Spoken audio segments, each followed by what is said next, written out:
Marianne, who had never much toleration for anything like impertinence, vulgarity, inferiority of parts, or even difference of taste from herself, was at this time particularly ill-disposed, from the state of her spirits, to be pleased with the Miss Steeles, or to encourage their advances, and to the invariable coldness of her behaviour towards them, which checked every endeavour at intimacy on their side. Elinor principally attributed that preference of herself, which soon became evident in the manners of both, but especially of Lucy, who missed no opportunity of engaging her in conversation, or of striving to improve their acquaintance by an easy and frank communication of her sentiments. Lucy was naturally clever. Her remarks were often just and amusing, and as a companion for half an hour, Elinor frequently found her agreeable. But her powers had received no aid from education. She was ignorant and illiterate, and her deficiency of all mental improvement, her want of information in the most common particulars, could not be concealed from Miss Dashwood, in spite of her constant endeavour to appear to advantage. Elinor saw, and pitied her for, the neglect of abilities which education might have rendered so respectable, but she saw, with less tenderness of feeling, the thorough want of delicacy, of rectitude and integrity of mind, which her attentions, her assiduities, her flatteries at the park betrayed. And she could have no lasting satisfaction in the company of a person who joined insincerity with ignorance, whose want of instruction prevented their meeting in conversation on terms of equality, and whose conduct toward others made every show of attention and deference towards herself perfectly valueless. "You will think my question an odd one, I dare say," said Lucy to her one day, as they were walking together from the park to the cottage. "But pray, are you personally acquainted with your sister-in-law's mother, Mrs. Ferrars?" Elinor did think the question a very odd one, and her countenance expressed it, as she answered that she had never seen Mrs. Ferrars. "Indeed," replied Lucy. "I wonder at that, for I thought you must have seen her at Norland sometimes. Then perhaps you cannot tell me what sort of a woman she is." "No," returned Elinor, cautious of giving her real opinion of Edward's mother, and not very desirous of satisfying what seemed impertinent curiosity. "I know nothing of her." "I am sure you think me very strange for inquiring about her in such a way," said Lucy, eyeing Elinor attentively as she spoke. "But perhaps there may be reasons. I wish I might venture. But however, I hope you will do me the justice of believing that I do not mean to be impertinent." Elinor made her a civil reply, and they walked on for a few minutes in silence. It was broken by Lucy, who renewed the subject again by saying with some hesitation, "I cannot bear to have you think me impertinently curious. I am sure I would rather do anything in the world than be thought so by a person whose good opinion is so well worth having as yours. And I am sure I should not have the smallest fear of trusting you. Indeed, I should be very glad of your advice, how to manage in such an uncomfortable situation as I am. But however, there is no occasion to trouble you. I am sorry you do not happen to know Mrs. Ferrars." "I am sorry I do not," said Elinor in great astonishment. "If it could be of any use to you to know my opinion of her. But really I never understood that you were at all connected with that family, and therefore I am a little surprised, I confess, at so serious an inquiry into her character." "I dare say you are, and I am sure I do not at all wonder at it. But if I dared tell you all, you would not be so much surprised. Mrs. Ferrars is certainly nothing to me at present, but the time may come. How soon it will come must depend upon herself, when we may be very intimately connected." She looked down as she said this, amiably bashful, with only one side glance at her companion to observe its effect on her. "Good heavens!" cried Elinor. "What do you mean?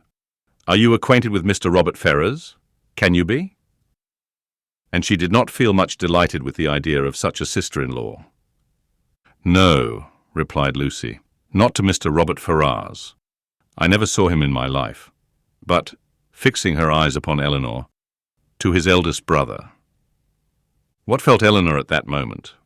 Astonishment, that would have been as painful as it was strong, had not an immediate disbelief of the assertion attended it. She turned towards Lucy in silent amazement, unable to divine the reason or object of such a declaration, and though her complexion varied, she stood firm in incredulity, and felt in no danger of an hysterical fit or a swoon. "You may well be surprised," continued Lucy, "for to be sure you could have had no idea of it before. For I dare say he never dropped the smallest hint of it to you or any of your family, because it was always meant to be a great secret, and I am sure has been faithfully kept so by me to this hour. Not a soul of all my relations know of it, but Anne, and I never should have mentioned it to you, if I had not felt the greatest dependence in the world upon your secrecy. And I really thought my behaviour in asking so many questions about Mrs. Ferrars must seem so odd, that it ought to be explained. And I do not think Mr. Ferrars can be displeased, when he knows I have trusted you, because I know he has the highest opinion in the world of all your family, and looks upon yourself and the other Miss Dashwoods quite as his own sisters." She paused. Elinor for a few moments remained silent. Her astonishment at what she heard was at first too great for words, but at length forcing herself to speak, and to speak cautiously, she said with calmness of manner, which tolerably well concealed her surprise and solicitude, "May I ask if your engagement is of long standing?" "We have been engaged these 4 years. 4 years? Yes." Elinor, though greatly shocked, still felt unable to believe it. "I did not know," said she, "that you were even acquainted till the other day." "Our acquaintance, however, is of many years' date. He was under my uncle's care, you know, a considerable while." "Your uncle?" "Yes, Mr. Pratt. Did you never hear him talk of Mr. Pratt?" "I think I have," replied Elinor, with an exertion of spirits, which increased with her increase of emotion. "He was 4 years with my uncle, who lives at Longstaple, near Plymouth. It was there our acquaintance begun, for my sister and me was often staying with my uncle, and it was there our engagement was formed, though not till a year after he had quitted as a pupil. But he was almost always with us afterwards. I was very unwilling to enter into it, as you may imagine, without the knowledge and approbation of his mother. But I was too young, and loved him too well, to be so prudent as I ought to have been. Though you do not know him so well as me, Miss Dashwood, you must have seen enough of him to be sensible he is very capable of making a woman sincerely attached to him." "Certainly," answered Elinor, without knowing what she said. But after a moment's reflection she added, with revived security of Edward's honour and love, and her companion's falsehood, "Engaged to Mr. Edward Ferrars. I confess myself so totally surprised at what you tell me, that really I beg your pardon. But surely there must be some mistake of person or name. We cannot mean the same Mr. Ferrars." "We can mean no other," cried Lucy, smiling. "Mr. Edward Ferrars, the eldest son of Mrs. Ferrars, of Park Street, and brother of your sister-in-law, Mrs. John Dashwood, is the person I mean. You must allow that I am not likely to be deceived as to the name of the man on whom all my happiness depends." "It is strange," replied Elinor, in a most painful perplexity, "that I should never have heard him even mention your name." "No, considering our situation, it was not strange. Our first care has been to keep the matter secret. You knew nothing of me or my family, and therefore there could be no occasion for ever mentioning my name to you. And as he was always particularly afraid of his sisters suspecting anything, that was reason enough for his not mentioning it." She was silent. Elinor's security sunk, but her self-command did not sink with it. "4 years you have been engaged," said she with a firm voice. "Yes, and heaven knows how much longer we may have to wait.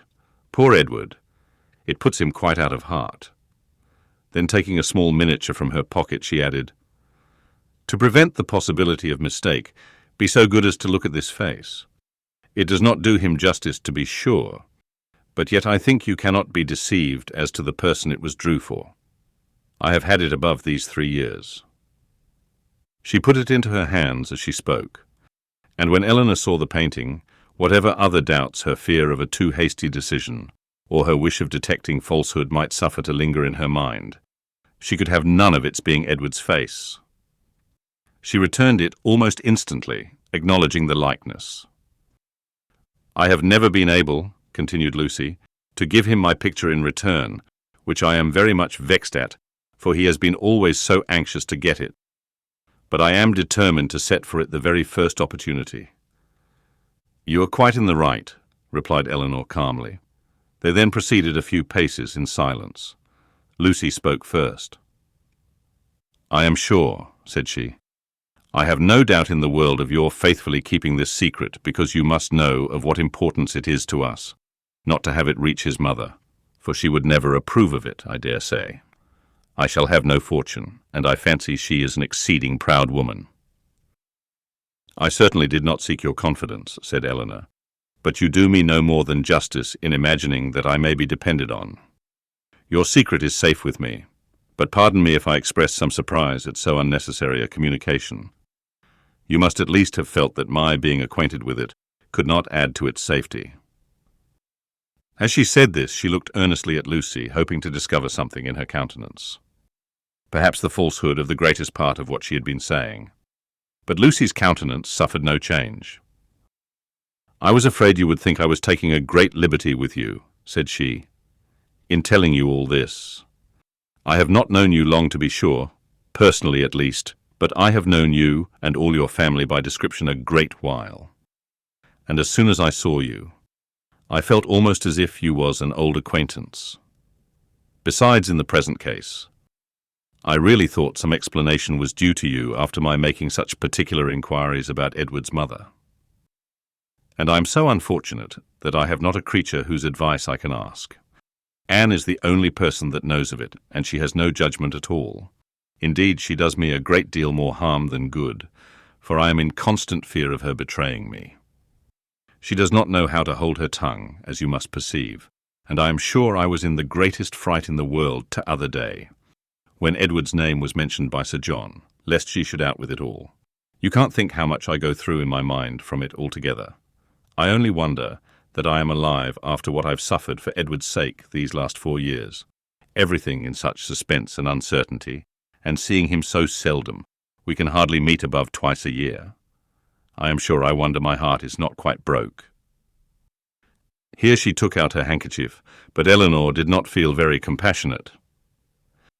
Sometimes, continued Lucy, after wiping her eyes, I think whether it would not be better for us both to break off the matter entirely.